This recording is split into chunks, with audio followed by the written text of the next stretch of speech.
Zoho Assist Self-Service Portal offers a speedy way for customers to directly contact their technicians. Customers can now request assistance by sending what we call an inbound request to the support team, eliminating the need for email invites or session IDs to start a remote session. This video guides you through the steps to configure the self-service portal for your organization. To set up the self-service portal, admins can log in to assist.zoho.com and click on the Service Queue tab available on the left pane of the main screen.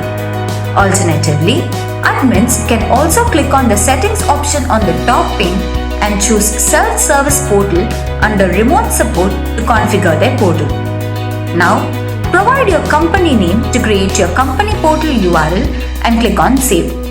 This URL can be used by your organization's technicians to log in and conduct remote support sessions to your customers. Once configured, select your preferred authentication method. To allow any user to access your portal and to raise an inbound request, choose the unauthenticated method. Then, click on the Enable Self-Service Portal button.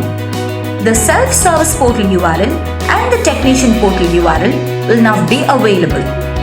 Organizations can embed this self-service portal URL within their web pages or share them with their clients, who in turn can use them to raise a support request when needed. Now, the process of raising a support request by a customer is fairly simple. All they need to do is visit the self-service portal URL, fill the necessary fields in the form provided, and click the Submit button. An inbound request will then be automatically created in the service queue.